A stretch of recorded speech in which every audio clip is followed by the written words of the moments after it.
Masih bersama kami di Sindosore. Pemirsa, sidang pra-peradilan mantan Mendikbud Nadiem Makarim kembali digelar di Pengadilan Negeri Jakarta Selatan. Agenda sidang memasuki tahap pembacaan kesimpulan dari pihak pemohon dan termohon sebelum hakim jatuhkan putusan dalam waktu dekat.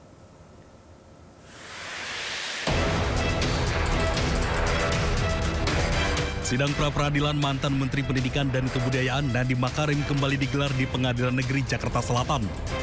Dalam sidang, kuasa hukum Nadiem, Hotman Paris, mempertanyakan dasar penetapan kliennya sebagai tersangka. Hotman menilai penyidik belum pernah menjelaskan pihak yang diduga diperkaya dalam kasus tersebut, termasuk nilai dan cara terjadinya dugaan perkayaan. Ia menegaskan selama proses penyidikan tidak ada aliran dana yang mengalir kepada Nadiem dan audit BPKP dalam rentang tahun 2020 hingga 2022 juga menyatakan pengadaan laptop Chromebook sesuai prosedur dan harga wajar. Hotman menilai penetapan tersangka terhadap Nadiem tidak berdasar dan hanya berdasarkan kesimpulan sepihak tanpa pembuktian jelas. Kalau ada kerugian negara, hitung-hitungannya mana? Hitung-hitungannya mana? Belum lagi audit resminya. Ini hitung-hitungannya pun nggak ada. Jaksa mengatakan buktinya diekspos. Ada memang berita acara ekspos, tapi hitung-hitungannya nggak ada. Masih ditulis akan dihitung. Jadi sudah ditetapkan tersangka, bahkan ditahan, belum tahu hitung-hitungannya ada. Kalau hitung-hitungannya lagi dihitung, kan bisa nol, bisa tidak ada, bisa ada gitu kan? Sementara itu, penyidik Kejaksaan Agung selaku pihak termohon dalam sidang, Roy Riyadi, menegaskan penetapan tersangka terhadap Nadiem sudah sesuai dengan prosedur hukum. Tadi sudah kita bacakan poin-poinnya dalam kesimpulan kami. Pertama, bahwasanya penetapan tersangka atas pemohon itu sudah sesuai dengan peraturan dan prosedur. Pihak Kejagung pun mengaku sudah menyita sejumlah dokumen dan barang bukti elektronik yang dinilai relevan untuk menetapkan Nadiem sebagai tersangka.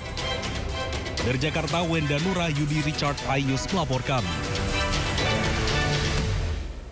Wakil Presiden Gibran Rakabuming Raka merespons video viral Roy Suryo dan Dr. Tifa yang berziarah ke makam ibu dan ayah Presiden ke-7 Joko Widodo di Karanganyar, Solo, Jawa Tengah. Gibran menegaskan makam keluarganya boleh dikunjungi siapapun yang ingin memberikan doa.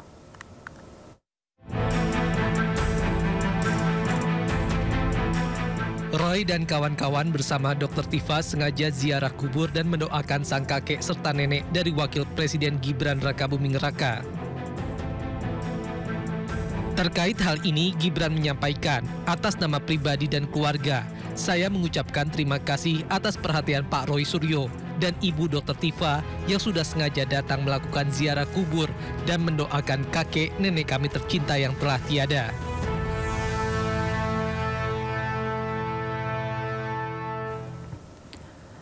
Pemirsa, dianggap menteri fenomenal dengan popularitas meroket, netizen gadang-gadang Menteri Keuangan Purbaya Yudi Sadewa maju jadi calon wakil presiden RI. Purbaya mengaku tak begitu pikirkan usulan tersebut.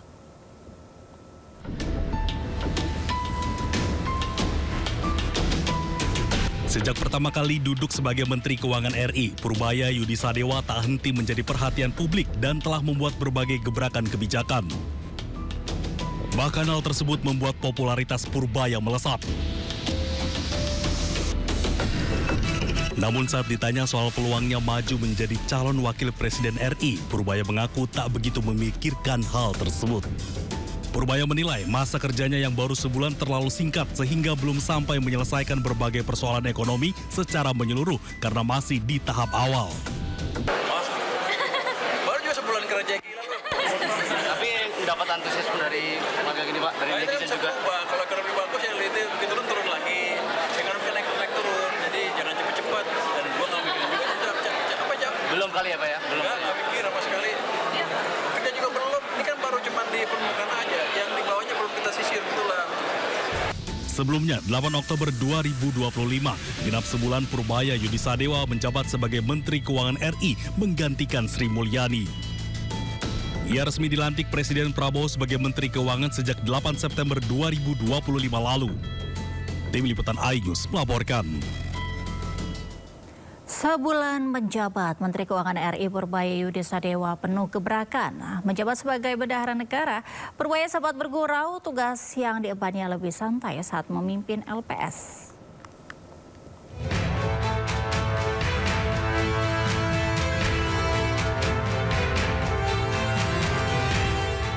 Sejak pertama kali duduk sebagai Menteri Keuangan RI, Purbaya Yudi Sadewa tak henti menjadi perhatian publik dan telah membuat berbagai gebrakan kebijakan.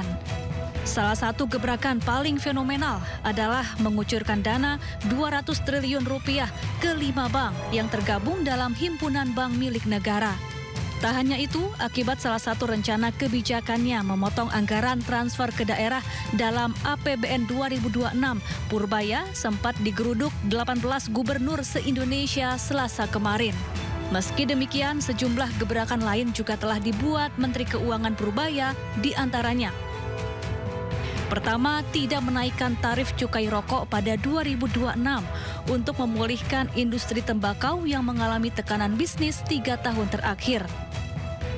Kedua, bagi-bagi diskon pajak seperti insentif PPh 21 ditanggung pemerintah untuk pekerja di sektor padat karya dengan gaji 10 juta rupiah.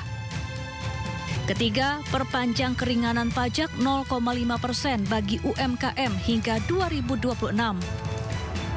Keempat, perangi produk tekstil ilegal yang masuk ke Indonesia dari Cina yang telah menguasai 99% pasar busana seperti busana muslim.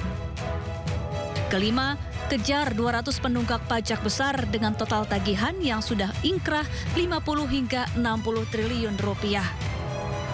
Keenam, membuat kawasan khusus industri hasil tembakau untuk produsen rokok ilegal supaya mudah melegalkan usahanya. Sebulan menjadi Menteri Keuangan, Purbaya mengaku tidak bisa lagi bersantai karena jadwal kerja sebagai bendahara negara sangatlah padat. Ia pun sempat bergurau, tugasnya lebih santai saat memimpin lembaga penjamin simpanan pada 2020 hingga 7 September 2025. Jalan itu nggak kerasa, soalnya tuh jalan terus nggak berhenti-berhenti, capek juga ya. Kalau dibandingkan di LPS, enakan di LPS lebih santai. 8 Oktober 2025, genap sebulan, Purbaya Yudi Sadewa menjabat sebagai Menteri Keuangan RI menggantikan Sri Mulyani. Ia resmi dilantik Presiden Prabowo sebagai Menteri Keuangan sejak 8 September 2025 lalu. Tim Liputan iNews melaporkan. Sumber informasi, sumber inspirasi. Dari acara deklarasi Saji lugas, tegas dan berkelas. hasil gelar perkara. Semuanya lengkap di sini.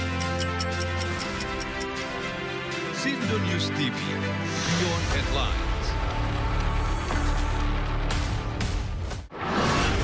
Program berita teraktual prime time Anda. Presiden Republik Indonesia tiba di Brussel, Belgia. Dugaan korupsi kuota haji. 1.000 rekening penerima bansos terindikasi judi online. Menggali banyak peristiwa dari beragam lokasi. Muhammad Riza Khalid jadi salah satu tersangka olah tempat kejadian perkara kasus tewasnya diplomat. Dapatkan informasi penting di